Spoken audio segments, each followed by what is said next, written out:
ഇടുക്കി നെടുങ്കണ്ടത്ത് ശക്തമായ മഴയിൽ റോഡിന്റെ സംരക്ഷണ ഭിത്തി തകർന്നു. നിർമ്മാണത്തിലിരുന്ന റോഡിന്റെ സംരക്ഷണ ഭിത്തിയാണ് ഇടിഞ്ഞത്. പ്രദേശത്തെ നിരവധി വീടുകൾ അപകടാവസ്ഥയിലാണ്.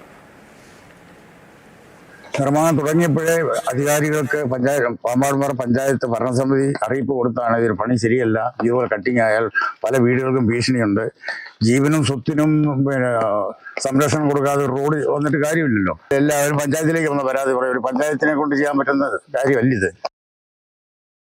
ഈ റോഡിൽ വൻ അഴിമതി നടക്കുന്നുണ്ടെന്നും എസ്റ്റിമേറ്റ് പ്രകാരമാണോ ഇത് പണിയുന്നതെന്ന് സംശയമുണ്ടെന്നും അധികൃതരെ അറിയിച്ചിട്ടുള്ളതാണ്.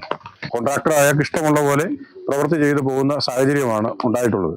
ഇങ്ങനെ നിരവധി സ്ഥലത്ത് മണ്ണെടുത്ത് മാറ്റിയതുമായി ബന്ധപ്പെട്ടുകൊണ്ട് ആളുകളുടെ വീട് അപകട ഭീഷണിയിലാണ്.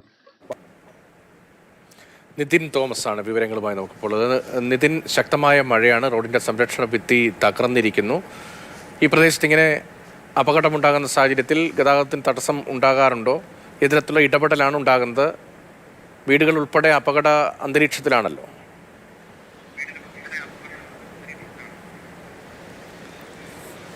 തീർച്ചയായിട്ടും ഈ നിർമ്മാണം നടക്കുന്ന മുണ്ടിയരുമ കാഞ്ഞിരത്തുമൂട് റോഡിലാണ് ഇപ്പോൾ വ്യാപകമായി മണ്ണിടിഞ്ഞിരിക്കുന്നത്.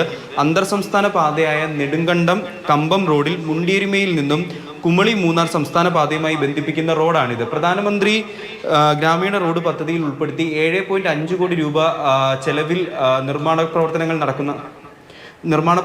നടക്കുന്ന റോഡാണിത്. ഈ റോഡ് കഴിഞ്ഞ 4 വർഷമായി പ്രവർത്തനങ്ങൾ തുടങ്ങിയിട്ട്, പക്ഷേ ഇതുവരെ ഇത് പൂർത്തീകരിച്ചിട്ടില്ല. കരാറുകാരന്റെ അനാസ്ഥയും ഇതിലുണ്ടെന്നാണ് ഈ പ്രദേശവാസികൾ ഇപ്പോൾ നമ്മളോട് പങ്കുവയ്ക്കുന്ന കാര്യം.